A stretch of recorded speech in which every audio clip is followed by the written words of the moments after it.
This is Global Business, and you're watching a special program on the Third Belt and Road Forum for International Cooperation. I'm Lily Lu. In today's program, we will delve deep into Chinese President Xi Jinping's keynote speech today at the opening ceremony of the forum and understand how, according to President Xi, China will work with all parties involved to usher Belt and Road cooperation into a new stage of high-quality development and to achieve modernization for all countries. And up first, our reporter Zhao Yingfei reports on the highlights from this morning's opening ceremony.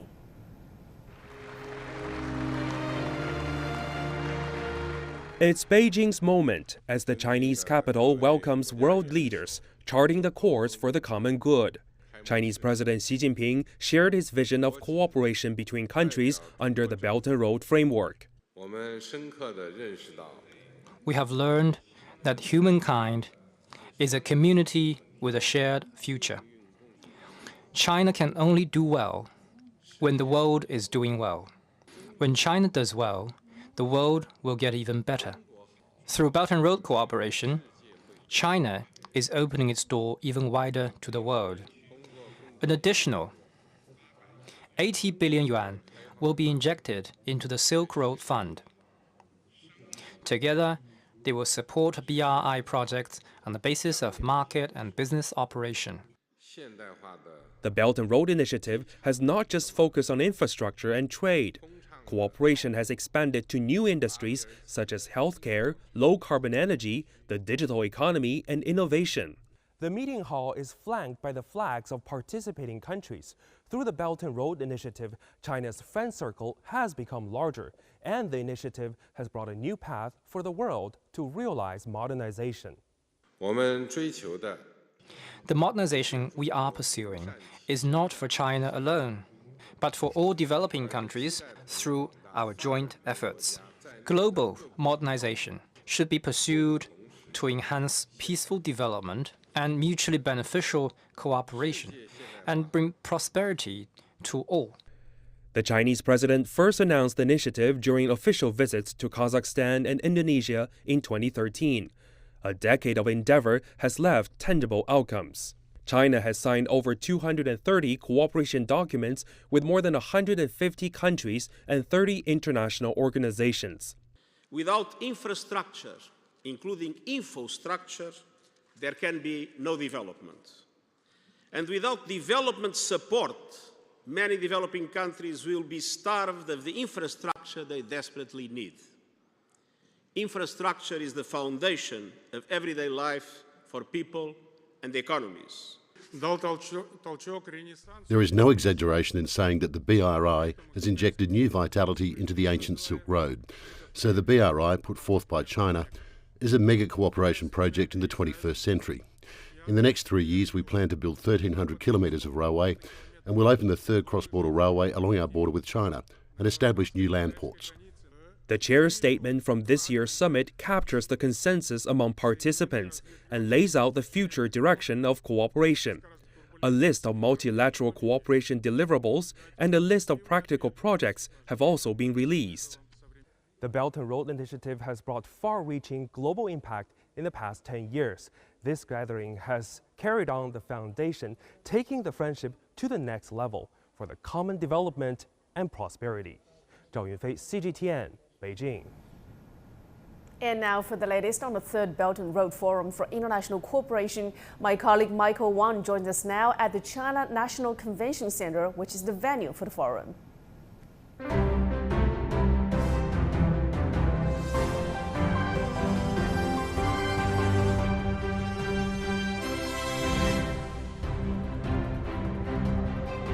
Well, hi there, Lily, and welcome everyone to the Third Belt and Road Forum. Indeed, our colleagues earlier were at the Great Hall of the People in Beijing City Center, where the opening ceremony for the Third Belt and Road Forum was held earlier today. We are here at the Media Center of the National Convention Center, where the event's 3 high-level and 6 thematic forums are held throughout the day.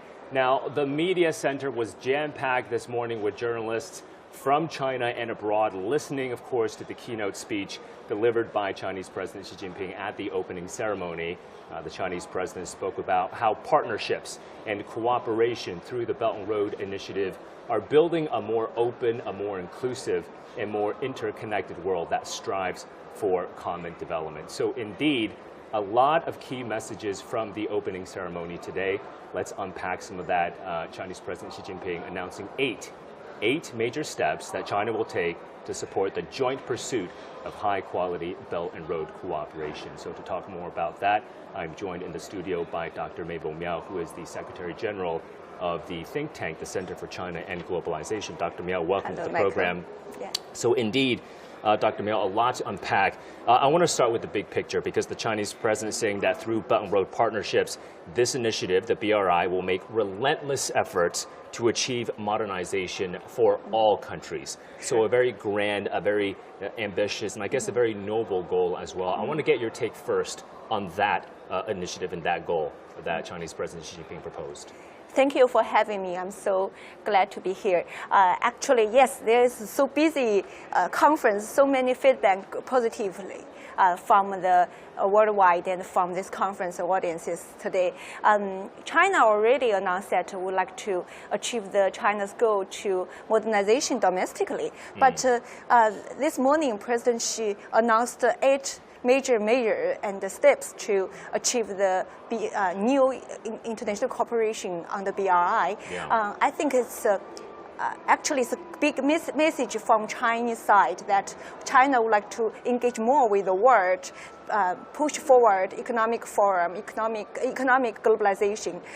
In BRI forum itself, it's an economic globalization forum, I believe so. So I think China not just want to conduct it, a kind of economic engagement and economic opening up domestically and achieve the modernization by ourselves. We would like to deliver that one good things to the world, engage more with the global economy and resume the global economy recovery. Yeah, I mean, the scale of China's modernization definitely will have spillover effects to the modernization efforts of other developing economies as well, and especially under the BRI framework.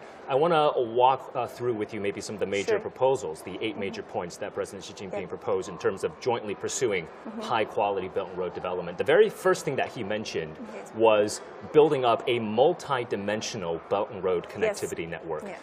He was talking about this Eurasian economic land corridor, right? He was talking about the new international land-sea trade corridor. He was talking about integrating shipping and ports and trade through the maritime Silk Road and also the air Silk Road. So we've got connectivity when it comes to land, when it comes to sea, when it comes to air, when it comes to combining land and sea, shortcuts via maybe the ASEAN area and including logistical corridor. Logistical corridor. So a lot of connectivity here. What does that mean for Eurasia in terms of unlocking the economic and development potential of this vast continent and beyond? Sure. At the very beginning, BRI announced that there are 5 connectivities.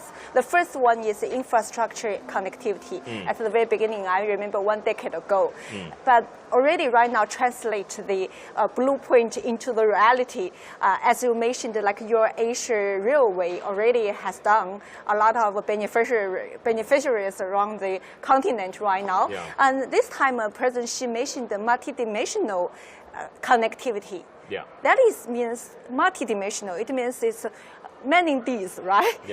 From the west to east in the continent. But I believe the rest of the continent is still a lot of connectivities, including the corridor, logistic corridor, including the cargo shipping, including the railway. And he also announced that there will be organized a new forum. It's about the Eurasia Railway Forum. That is great. You know, we focus on stress the railway. My hometown is Chengdu. I remember there's a great railway from Chengdu to Euro from my just from my specific community. So it's quite impressive for me. I think in the future I can take that railway, not just the goods one. It's a people-to-people one. So that means multidimensional. Right? Not just the goods. In the future, maybe the people. That'll be a very scenic ride, right? From Chengdu all the way to Europe. So the forum you mentioned, that railway forum, that's about the China-Europe Railway Express. What really I feel stands out to me, Dr. Miao, is that when we look back in the past decade, in 2013, there were only 80 trains when it comes to the China-Europe Railway Express. 10 years later, 70,000 cumulative trips from this freight railway. So remarkable achievement, I think, when it comes to the goods interconnectivity. I want to come to the second major point that President Xi spoke about, supporting an open world economy, crucial now, right? Because we are seeing rising uncertainty in the world. He spoke about China establishing pilot zones for Silk Road e-commerce cooperation, entering into more free trade and investment treaties, as well as removing all restrictions on foreign investment access in the manufacturing sector here in China. What is the significance of that when it comes to accessing the Chinese market, exporting here, and also setting up business and selling here in the China market? As I mentioned, this forum itself is a big message and a signature to the world. China would like to open the market, would like to invite different parties, different countries with different backgrounds to participate in this kind of new wave of economic globalization. So this is, the world really needs the new wave of economic globalization. I remember in history, every decade almost, we have a kind of a big project globally to push forward our economy. New economy happen, new wave of globalization. Right now, we stress more, pay more attention on security itself. But I think the beneficiary worldwide, the people's livelihood itself, it's very, very key point of security for the world. So the global economy itself, how to resume, how to be pushed forward again, how to be upgraded again, that itself is very, very important. So that's why I believe China sent a strong message through this conference, through this forum to the world that China would like to invite different parties multilateralismly to invite different parties to participate in this new wave of globalization. It itself is the economic side. I think it's good gesture and measure to the world. Dr. Miao, you mentioned livelihood. I want to get your take on this, because the third major point that President Xi mentioned was carrying out practical cooperation through the BRI. He said that China will promote both signature projects, so these flagship BRI projects, but also small yet smart livelihood programs, saying that China will carry out 1,000 small-scale livelihood assistance projects plus vocational education cooperation as well. So I guess it's really not just about infrastructure connectivity. It's about creating opportunities to raise living standards and improve livelihoods. Yeah, actually, I love another question's word you mentioned is multidimensional. You know why? As I believe, not just like you mentioned, the signature project itself, China has done in the past through BRI to benefit, many people benefit from that big project, including the railway, including like the ports and the logistical issues. But also in the future, the small yet smart one, smart yet small one, those ones are good for everyone, good for the livelihood, for many people. Make the mess with the partner of BRI can work together to achieve a kind of modernization, achieve kind of their prosperity. It's good for the world. Right. So we've got a wide-ranging portfolio for the road ahead for I the remember BRI. President Xi this morning also mentioned that China would like to input more more money into those projects. I think it's good for the people to people as well. Maybe, it's good for everyone. So much to unpack when it comes to the key messages from the opening ceremony today by President Xi Jinping in his keynote speech. Dr. Miao, we're going to have to leave it there because we're out of time, but really a lot more to analyze. Thank you so much for joining us. Thank you for having me. Dr. Mabel Miao, Secretary General of the Center for China and Globalization. Thank you. Thank you. Well, here at the Belt and Road Forum, we also spoke to a number of participants attending the event to get their reaction to the opening ceremony earlier today, and also to get their take on the business deals and cooperation agreements inked at the forum. Take a listen. And I think this is testament to show that in the BRI, that China is opening up its market to member countries and creating opportunities within China for our countries to grow.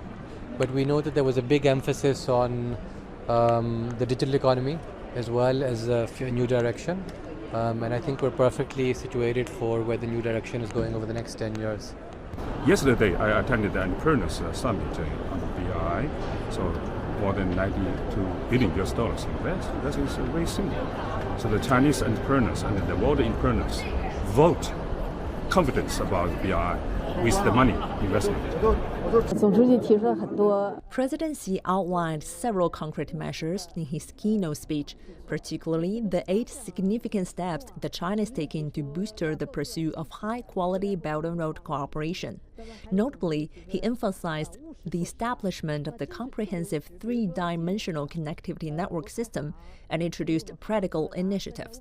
For instance, in the financial sector, China Development Bank and the Export-Import Bank of China will allocate 350 billion yuan each to support the Belt and Road Initiative.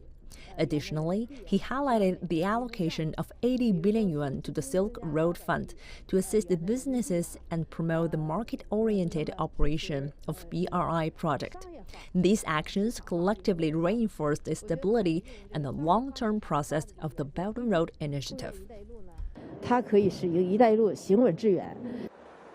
And also at the Belt and Road Forum, I spoke to Mr. Song Hailiang, who is the chairman of China Energy Engineering Corporation, to get his take on how his company is supporting the green development aspirations of the Belt and Road Initiative. Take a listen.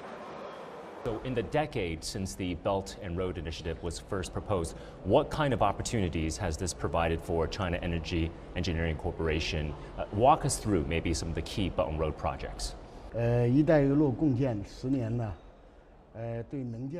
The 10 years joint construction Belt and Road Initiative has created huge opportunities for CEC. Over the past 10 years, CEC has integrated into local areas and fully realized the integration of local social and economic development.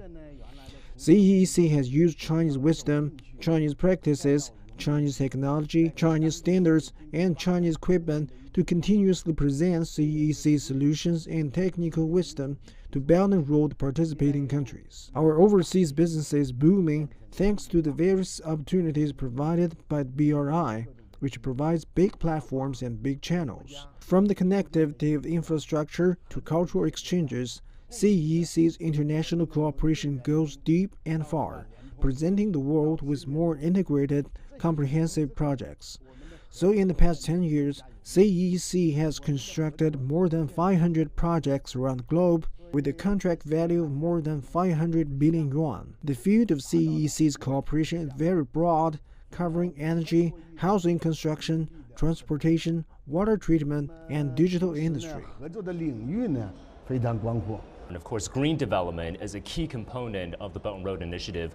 Walk us through perhaps how China Energy Engineering is really supporting the BRI's green development goals and sustainability goals.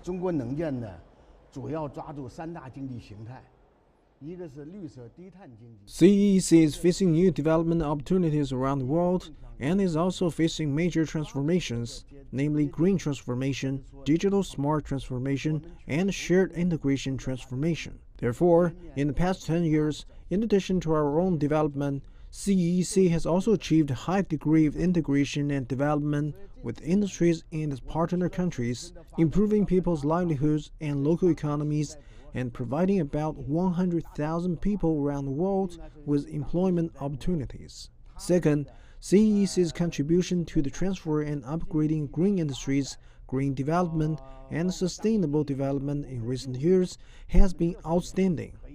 In the field of new energy, we recently signed new cooperation agreements and contracts worth more than $10 billion with 24 countries involving 37 projects. The top priority is centered on dual carbon goals, sustainable development, green and low-cost carbon development. In the process of jointly building the Belt and Road Initiative, CEC has launched 4 integrated new products and new models which have been praised and welcomed by the host countries and some industries in these countries. Through these achievements, CEC has implemented the concept of establishing a community with a shared future for mankind and has contributed to the promotion of green development and sustainable development in Belt and Road participating countries. As the BRI embarks on its next decade, what is your outlook for the initiative going forward, and what role do you see China's state-owned enterprises playing in the days ahead under the BRI framework? CEC should further optimize its global structure in the future. Now CEC has ongoing projects in 147 countries. The industrial chain is complete and the industry integration is relatively strong. In the future, CEC's transformation and upgrading will integrate green, low-carbon, and digital wisdom sharing.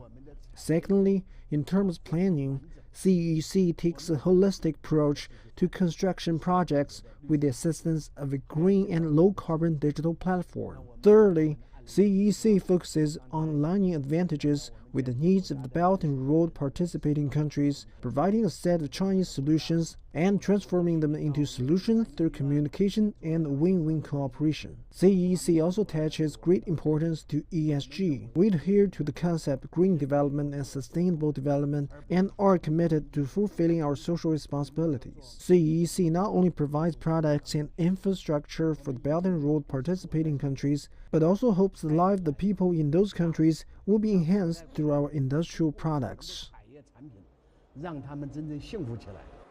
So again, at the third edition of the Belt and Road Forum, China laying out 8 major proposals to jointly pursue the high-quality development of the BRI, from stronger infrastructure connectivity to pursuing green development to advancing sci-tech innovation to deepening people-to-people exchanges and much more.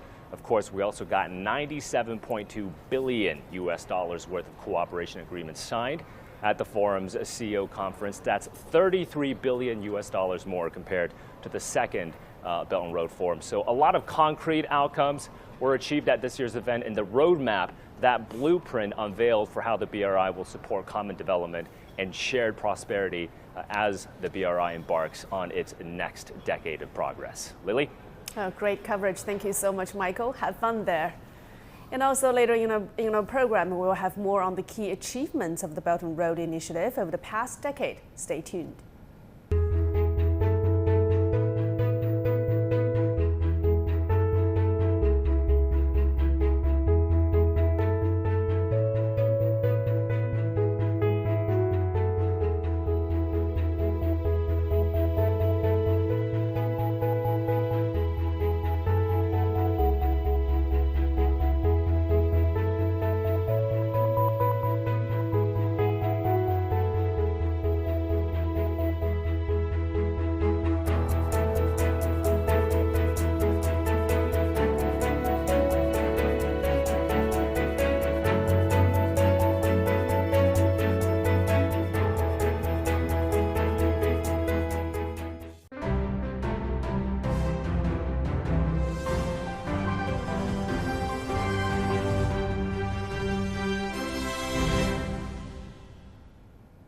Well, the Belt and Road Initiative has strengthened the nation's relations with more than 3/4 of the world's countries and more than 30 international organizations.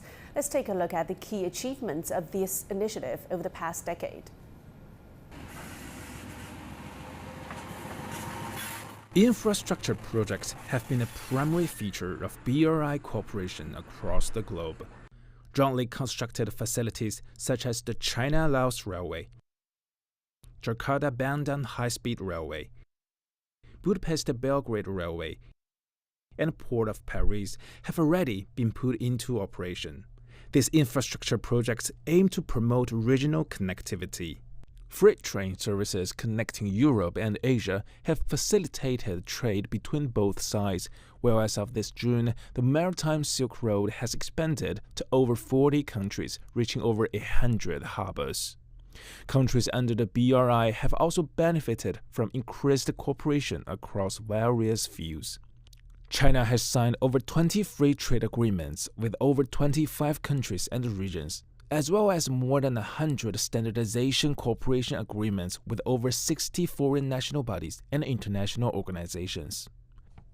From 2013 to 2022, the total volume of imports and exports between China and Belt and Road partner countries reached $19.1 trillion, with an average annual growth rate of 6.4%.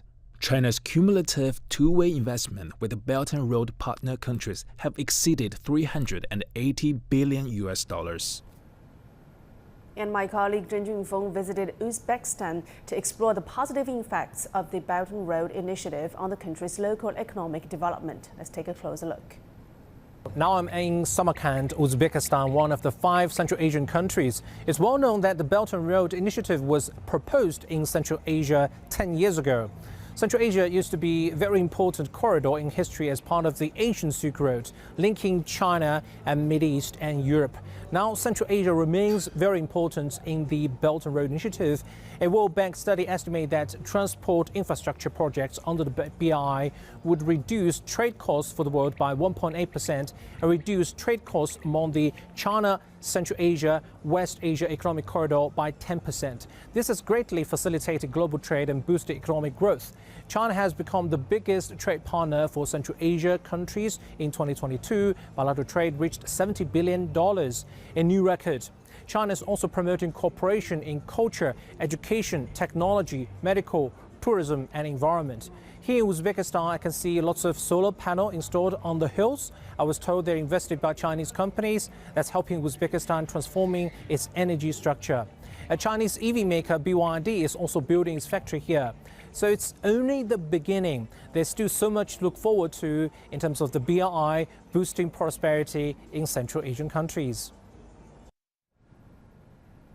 And now for further insights on the latest developments at the Belt and Road Forum, we're now joined by British economist John Ross. He's also the former Director of Economic and Business Policy for the Mayor of London. John, great to see you in Beijing finally. And well, as mentioned in President Xi's speech this morning, the call is now to focus on creating more intricate details for the Belt and Road Initiative.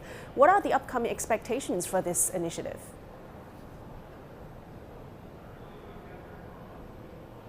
Well, the most important question is going to be to turn it into specific projects. I mean, there are around 1,000 projects already, but I mean, when the Belt and Road Initiative was put forward, it was merely, well, not merely, but it was a very, very good idea, but it didn't have, particular projects. Now around $1 trillion has already been spent, and this is the most rapidly developing part of the world economy, and it's the most important development initiative in the world. So that's got to be turned into infrastructure, it's got to be turned into communications, it's got to be turned into technology transfers, it's got to be changed into scientific research, and President Xi outlined 8 major projects for this, and I'm absolutely sure there'll be more in the years to come.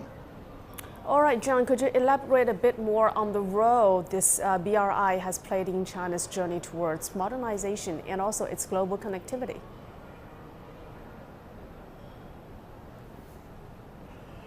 Well, you've got to understand also that during the 10 years, China has itself made tremendous progress. I mean, if you look at the last 10 years, the total development of the economy during that period of time, China's grown by 82%. That has come close to doubling. So China itself is not the same country that it was 10 years ago, compared to the US, which has grown a bit above 20%, for example.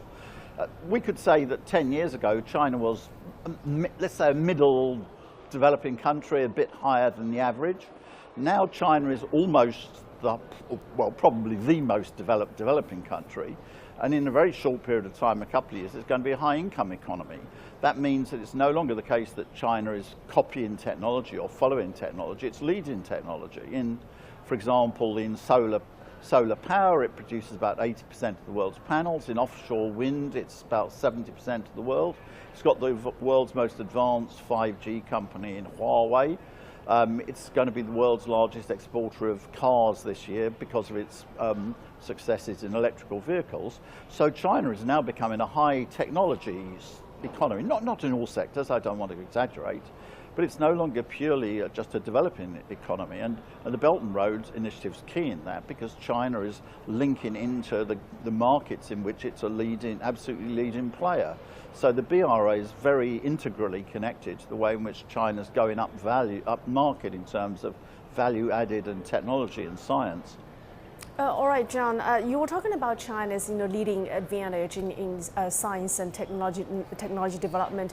Moving forward, we look at the BRI. Infrastructure is one thing, as you talked about, thousands of projects have already been laid out. So what is next? I mean, after infrastructure, after China brings technology to incorporate with those infrastructure projects and bringing in the market, what would be the next growth drivers for the BRI? Well, it's going to be communications. You've got to see this. It's wrong to say infrastructure as sort of steel and concrete. That's not its most important thing.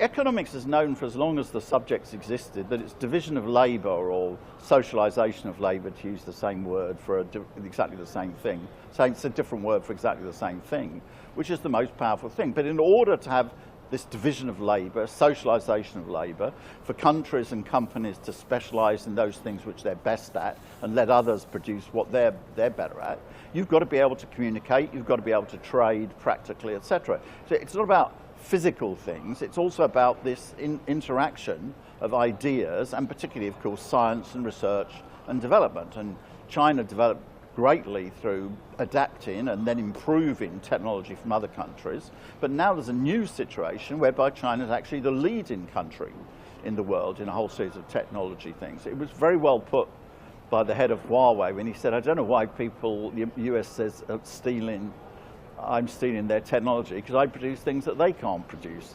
And that's what's going to be that thing. So I thought it was very interesting that President Xi included also scientific cooperation, research centres and so on in development, because that's part of the communication system which exists, in knowledge system which exists for the development of countries. Oh, great insights. Thank you so much, John. Enjoy your stay and enjoy the forum. That's Mr. John Ross, British economist, for us at the site of the Belt and Road Forum for International Cooperation. And also during the CEO conference on Tuesday, nearly 300 business representatives inked cooperation agreements. A pivotal result of the conference was the release of the Beijing Declaration, emphasizing China's commitment to advancing worldwide connectivity and collaboration. And later in our show, we will explore further cooperation prospects in high-end technology and global digitalization. Well, these opportunities will bring Belt and Road Initiative countries one step closer to realizing shared prosperity. So stay tuned. The UAE has been a vital partner with China in the Belt and Road Initiative, and we attach great importance, as I said, to this initiative in terms of its infrastructure objectives, which of course enhances the bilateral relationship. The BRI initiative will continue to focus on facilitating private sector solutions to development problems. So promoting investment from China in terms of building Africa's production capacity, Ethiopia's production capacity is going to be very important. So that's going to be also a major issue to be discussed. And the main focus areas is going to be relevant also. We are actively engaged in the implementation of the Belt and Road Initiative, a crucial component of the economic and financial cooperation between China and Senegal. China has become a key partner for Senegal, particularly in the development of transportation infrastructure and services. Notably, the construction of highways with Chinese ports has greatly spurred local economic growth. Participation in this forum holds immense significance for us on multiple fronts. Looking ahead, our cooperation should prioritize the modernization of various processes, including the digitization of tax collection procedures.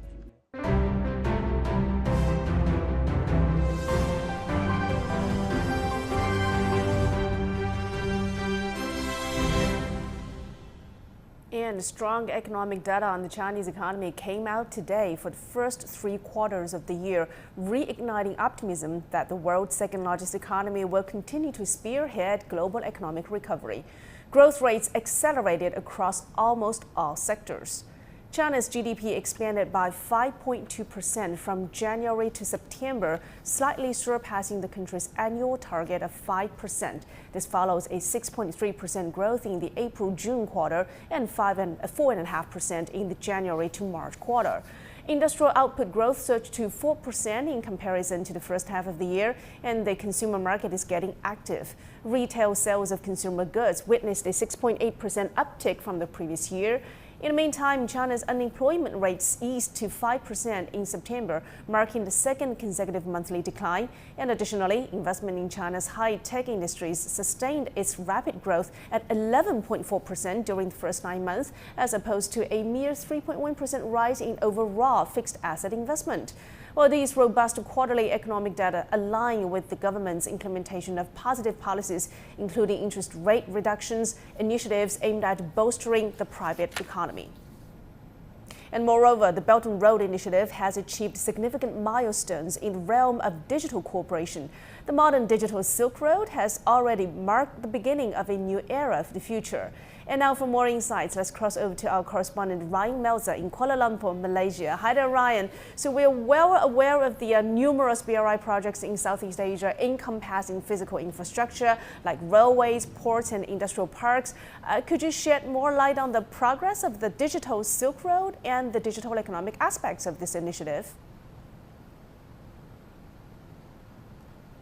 Yes, China's key role in the digital transformation of ASEAN or Southeast Asian countries really predates the Belt and Road Initiative. Chinese companies such as ZTE and Huawei have been instrumental in creating the mobile networks here throughout Southeast Asia. And while it's been handy and important for countries such as Malaysia, the more developed economies, for the least developed economies such as Laos, Cambodia and Myanmar, it was absolutely pivotal to their economic transformation, really. These countries, most people didn't even have landlines, let alone internet. And thanks to Chinese technology and Chinese investments, they were able to leapfrog and go straight to mobile telecommunications and mobile data. And that's helped boost the economic growth, of course, and help create jobs and transform their economies. Now, as well, in the more developed countries and in these countries as well, Chinese companies have been instrumental as well in upgrading these networks, so 2G to 3G, 3G to 4G, and in many cases 5G as well. China's also laid important and many digital undersea cables as well from China to Southeast Asia and right on to Europe as well. And that's critical physical digital infrastructure for this region as well. We've seen Chinese companies as well take a leading role when it comes to cloud computing and the creation of data centers, such as Huawei and Alibaba particularly. That's helped government, big business, but especially SMEs to tap the power of the cloud, to tap into new technologies such as machine learning and the Internet of Things that they as small companies themselves couldn't do. As well, particularly since the pandemic, we've seen Chinese companies move heavily into the sphere of digital payments, helping accelerate the acceptance and adoption of digital payments throughout ASEAN, whether it's in partnership with local companies, as we've seen in countries such as Malaysia, or through famous brands such as Alipay and WeChat Pay and so on as well. And now when we see countries sending trade delegations to China, as Malaysia did earlier this year, led by the Prime Minister, one of their key requests from China is for China to use its expertise to help to train local workforces, to help to bring them up to speed so that they're able to take advantage of the new technologies, digital technologies. And I think it's undoubtedly the case that China has been the leading country and Chinese companies have been the leading companies in helping the digital transformation of this region, in helping countries move up the value chain and try to achieve their goals of accessing and adopting Industry 4.0. Well, great insights. Thank you very much. That's Ryan Melzer in Kuala Lumpur, Malaysia for us. And now for more discussions on recently released data on China's economy, we're now joined by our guest, Darius Tan, the Associate Director of Corporates at Fitch Bohua. Mr. Tan, great to have you on the show. So look at China's number of 4.9% growth for Q3. That is beating most market expectations. How do you think did the BRI contribute to China's economic performance? Well, I think China's economic data in the third quarter sent a very positive signal to the market with multiple indicators, including consumption, industrial added value, and unemployment rate, all exceeding market expectations. This indicates a good momentum of steady economic recovery, which is happening in China. The contribution of the Belt and Road Initiative, known as the BRI, to China economic growth is obvious to all. China's export growth to countries along the Belt and Road has eased the export pressure under the situation of weak global demand and intensifying geopolitical competitions. China is currently the third largest trading partner among 114 BRI participating countries, and among them, the largest trading partner among 68 countries. So the growth of the export to these participating countries is of great benefit to Chinese companies in terms of expanding overseas markets and offsetting domestic growth challenges as well. For instance, the new overseas construction orders for engineering companies and the export rise of building and materials as well as vehicles all have very favorable impact on China's macroeconomic growth. So what do you think are the key supporting factors behind the growth in the Q3?